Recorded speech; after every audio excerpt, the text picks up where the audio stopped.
नमस्कार दोस्तों, मेरा नाम है यश और स्वागत है आप सभी का हरियाणा न्यूज के एक और स्पेशल एपिसोड में, जहां पर हम बात करने वाले हैं आज की हरियाणा की 25 बड़ी खबरों के बारे में। जी हां, आप सभी हरियाणा प्रदेश वासियों के लिए काफी सारे बड़े बड़े अपडेट्स निकल कर आ रहे हैं, जहां पर सीईटी के रिजल्ट को लेकर बहुत ही बड़ी खुशखबरी हमें देखने को मिल रही है। सरकार ने किसानों के खाते में 544 करोड़ रुपए डाल दिए हैं। सरकारी शिक्षकों का प्रमोशन यहां पर फाइनली हरियाणा सरकार की तरफ से देखने को मिला है। हरियाणा पॉलिटिक्स में कल अचानक बहुत ही बड़ा हंगामा हमें देखने को मिला है। रोजगार को लेकर भी आप सभी के लिए काफी सारे अपडेट्स निकल कर आ रहे हैं। यानी भाई इस वीडियो में आपको आज की हरियाणा की 25 बड़ी खबरें देखने को मिलने वाली है, इसीलिए आप इस वीडियो को अंत तक जरूर देखते रहिए। इस वीडियो को लाइक और शेयर जरूर कर दीजिए और वीडियो के नीचे से चैनल को सब्सक्राइब करके बेल आइकन जरूर दबा देना। तो आपका समय यहां पर बिल्कुल भी बर्बाद नहीं करेंगे। चलिए फटाफट हम नजर डालते हैं आज की हरियाणा की सभी टॉप खबरों पर। तो पहली और सबसे बड़ी खबर निकल कर आ रही है, सीईटी के रिजल्ट का इंतजार कर रहे सभी परीक्षार्थियों के लिए बहुत ही बड़ी खुशखबरी हमें हरियाणा सरकार की तरफ से देखने को मिल रही है। जिन जिन लोगों ने सीईटी का एग्जाम दिया था, सभी बेसब्री से रिजल्ट का यहां पर इंतजार कर रहे हैं। करेक्शन के लिए पोर्टल कब खुलेगा, इसको लेकर भी हमें सरकार की तरफ से अपडेट देखने को मिला है। पूरी खबर आप सभी लोग स्क्रीन पर देख सकते हैं, जहां पर हरियाणा सरकार ने सीईटी 2025 के रिजल्ट को लेकर सभी परीक्षार्थियों के लिए बड़ी खुशखबरी जारी की है, जहां पर इस दिवाली 2025 से पहले रिजल्ट आने की पूरी संभावनाएं बताई जा रही है। जी हां, करेक्शन के लिए पोर्टल जल्द ही खुलेगा, इसीलिए अपने सभी जरूरी कागज बनाकर तैयार रखें। सीईटी में इस बार मेडिकल वालों और आईटीआई डिप्लोमा वालों के लिए सबसे ज्यादा नौकरियां आएंगी। जो क्वालिफाई है वे सब अपनी तैयारी अच्छी तरह से करते रहे। तो भाई सीईटी के रिजल्ट का इंतजार कर रहे सभी परीक्षार्थियों के लिए ये बड़ी खुशखबरी हमें हरियाणा सरकार की तरफ से दिवाली से पहले देखने को मिलने वाली है।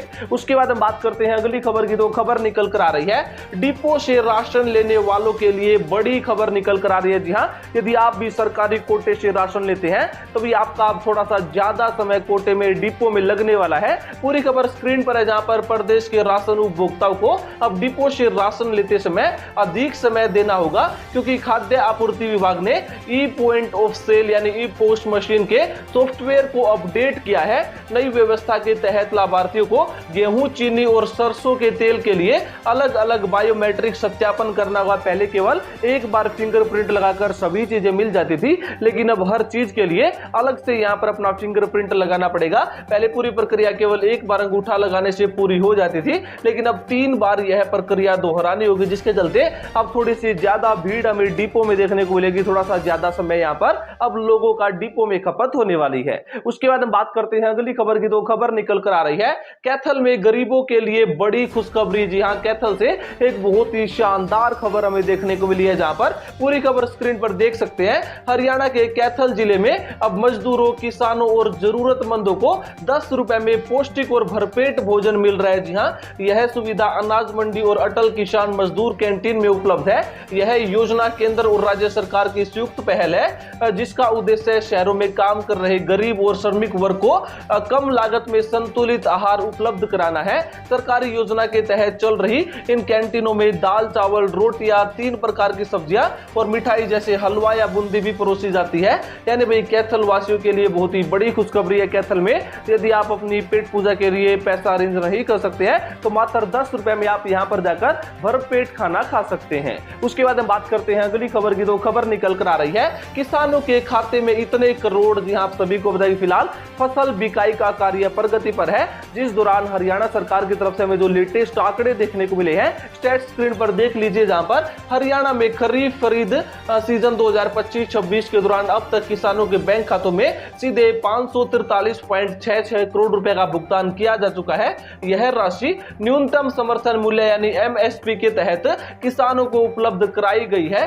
मेरी फसल मेरा ब्यौरा पोर्टल पर पंजीकृत 63,356 किसानों से राज्य में धान की खरीद की जा रही है। जी हां, कार्य फिलहाल प्रगति पर है। जी हां, बहुत जोरों शोरों से काम कर रहा है। और भाई आपको पता है, मैंने आपको बताया था कि धान की खरीद के लिए अलग अलग गाइडलाइंस यहां पर सरकार की तरफ से हमें देखने को मिली थी, जिसके बारे में हमने पहले भी डिस्कस किया था। उसके बाद हम बात करते हैं अगली खबर की। तो खबर निकल कर आ रही है सरकारी शिक्षकों के लिए बड़ी खुशखबरी। जी हां, आप सभी को बताया कि पिछले काफी लंबे समय से सरकारी अध्यापकों को प्रमोशन नहीं मिल पा रहा था, लेकिन इसी बीच यहां पर हरियाणा में लंबे समय से लटकी हुई जेबीटी शिक्षकों की प्रमोशन की मांग पूरी हो गई है। जी हां, शिक्षा विभाग ने राजकीय प्राथमिक शिक्षक संघ के लगातार प्रयासों के बाद 15 शिक्षकों को मुख्य शिक्षक यानी हेड टीचर पद पर प्रमोशन करने की सूची यानी लिस्ट जारी कर दी है।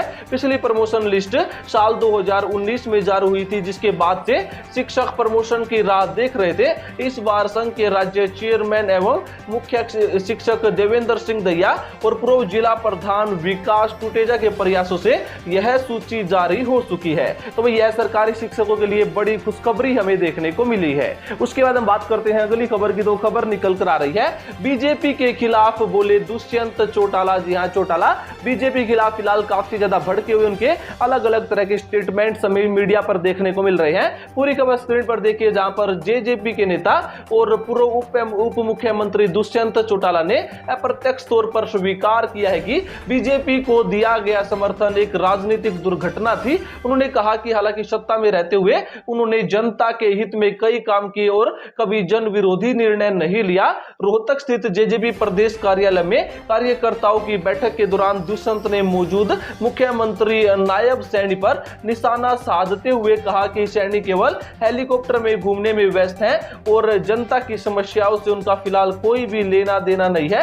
बीजेपी को फिलहाल ये काफी ज्यादा क्रिटिसाइज कर रहे हैं। उसके बाद हम बात करते हैं अगली खबर की। तो खबर निकल कर आ रही है बाढ़ पीड़ितों के लिए एसबीआई ने दिए 1.5 करोड़ रुपए। जी हां, एक बहुत ही अच्छा गेस्चर हमें एसबीआई में काम कर रहे कर्मचारियों की तरफ से देखने को मिला है, जहां पर हरियाणा के मुख्यमंत्री नायब सिंह सैनी को सोमवार को भारतीय स्टेट बैंक यानी एसबीआई के अधिकारियों ने मुख्यमंत्री राहत कोष के लिए 1 करोड़ 55 लाख रुपए का चेक भेंट किया है। जी हां, यह राशि एसबीआई के कर्मचारियों द्वारा राज्य में चल रहे बाढ़ राहत कार्यों में सहयोग हेतु 1 दिन का वेतन दान कर एकत्र की गई है। मुख्यमंत्री सैनी को यह चेक एसबीआई के मुख्य महाप्रबंधक जीएम कृष्ण शर्मा, हरियाणा के क्षेत्र के महाप्रबंधक नीरज भारती और उप महाप्रबंधक काजल भौमिक ने सौंपा है। जी हां, बहुत बड़ा ये बहुत अच्छा गेस्चर यहां पर बाढ़ पीड़ित लोगों के लिए एसबीआई बैंक के कर्मचारियों ने किया है। उसके बाद हम बात करते हैं अगली खबर की। तो खबर निकल कर आ रही है सरकारी स्कूलों के लिए बड़ी खुशखबरी। जी हां,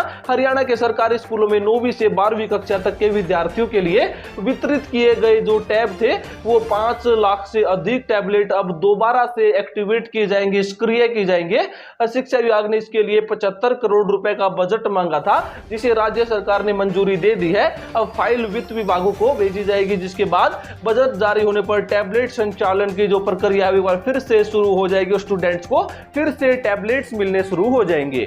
उसके बाद हम बात करते हैं अगली खबर की। तो खबर निकल कर आ रही है सपाटे लगाते वृंदावन जाएगा ये पहलवान। जी हां, पलवल जिले के बडोली गांव निवासी 25 वर्षीय बाल ब्रह्मचारी संजय सिंह पहलवान, जिन्हें लोग देसी टार्जन के नाम से जानते हैं, सोशल मीडिया पर ये बहुत ज्यादा वायरल है। इन्होंने अनोखे अंदाज में संत दर्शन यात्रा की शुरुआत कर दी है। जी हां, उन्होंने 51,000 सपाटे लगाते हुए यह यात्रा आरंभ की, जिसका उद्देश्य गौ माता को राष्ट्र माता का दर्जा दिलाना, गो हत्या पर रोक लगाना और युवाओं में ब्रह्मचर्य चरित्र निर्माण तथा सात्विक जीवन के प्रति जागरूकता फैलाना है। जी हां, यह गेस्चर हमें इस पहलवान की तरफ से देखने को मिल रहा है। उसके बाद हम बात करते हैं अगली खबर की। तो खबर निकल कर आ रही है दिल्ली एनसीआर के लोगों को बड़ी राहत। जी हां, दिल्ली, नोएडा और ग्रेटर नोएडा वासियों के लिए एक बड़ी खुशखबरी है। जी हां, क्षेत्र में कनेक्टिविटी को बेहतर बनाने के लिए एक नया 30 किलोमीटर लंबा एक्सप्रेसवे बनाया जाएगा, जो जेवर एयरपोर्ट से सीधे दिल्ली तक पहुंचने वाला है। जी हां,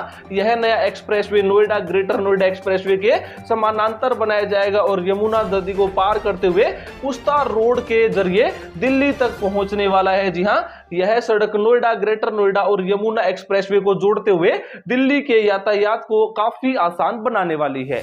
उसके बाद हम बात करते हैं अगली खबर की। तो खबर निकल कर आ रही है अनाज मंडी में सीएम फ्लाइंग की रेड। जी हां, आप सभी को पता है कि फिलहाल सरकार काफी ज्यादा एक्टिव हमें देखने को मिल रही है। यमुनानगर जिले के चिचरोली नई अनाज मंडी में सीएम फ्लाइंग की टीम ने औचक निरीक्षण किया, जिससे मंडी में अफरा तफरी मच गई। जी हां, टीम ने आढ़तियों के रिकॉर्ड, उनके दस्तावेज प्याजों का गहन जांच की तथा विभिन्न फंडों से धान की करीब 50 बोरियों की दोबारा तुलाई कराई गई।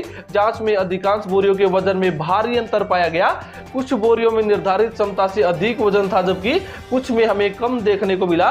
कृष्णा ट्रेडिंग कंपनी की बोरियों में भी गड़बड़ी मिलने पर टीम ने विभागीय कार्यवाही के लिए आदेश जारी कर दिए। यानी भाई किसानों के सपोर्ट में फिलहाल सरकार काफी अच्छा काम कर रही है। उसके बाद हम बात करते हैं अगली खबर की। तो खबर निकल कर आ रही है, नशीले कैप्सूल बेचती महिला अरेस्ट। जी हां, जिले में नशे का कारोबार इस कदर बढ़ गया है कि अब अधेड़ उम्र की महिलाएं भी नशा बेचने में थोड़ा सा भी संकोच नहीं कर रही है। जी हां, ताजा मामला यमुनानगर जिले के बलोली गांव से सामने आया है, जहां पर 55 साल की महिला नशे के 720 ट्रामाडोल कैप्सूल बेच रही थी। जी हां, एंटी नार्कोटिक सेल की टीम ने उसे नशीले कैप्सूलों के साथ पकड़ा है। वह साल 2022 में भी नशे का कारोबार करते हुए पकड़ी गई थी, जिसके बाद उसको वह जमानत पर थी, लेकिन बाद फिर से इस महिला को अरेस्ट किया गया है। उसके बाद हम बात करते हैं अगली खबर की। तो खबर निकल कर आ रही है, सरकारी कोर्ट केस पर बड़ा ऐलान। जी हां, हरियाणा सरकार ने सरकारी कर्मचारियों, अधिकारियों और जनप्रतिनिधियों के खिलाफ मुकदमों की मंजूरी प्रक्रिया में बड़ा बदलाव कर दिया है। जी हां, नई अधिसूचना के अनुसार अब सरकार को किसी भी अभियोजना अनुमति के अनुरोध 120 दिनों के भीतर हां या ना में निर्णय देना अनिवार्य होगा। यदि निर्धारित समय में कोई फैसला नहीं लिया जाता तो मंजूरी स्वतः स्वीकृत मानी जाएगी। जी हां, एक बहुत बड़ा बदलाव हमें हरियाणा के कोर्ट वाले प्रोसीजर में इस पूरे सिनेरियो को लेकर देखने को मिला है। तो दोस्तों, आप सभी प्रदेशवासियों के लिए आज की तारीख में ये बड़े बड़े अपडेट्स निकल कर आ रहे थे। इन सभी अपडेट्स के ऊपर आपके क्या ओपिनियन हमें कमेंट बॉक्स में जरूर देना अपनी राय। फिलहाल की वीडियो में बस इतना ही। ज्यादा इंफॉर्मेशन के लिए सब्सक्राइब कीजिए हमारे चैनल को। Thanks for watching.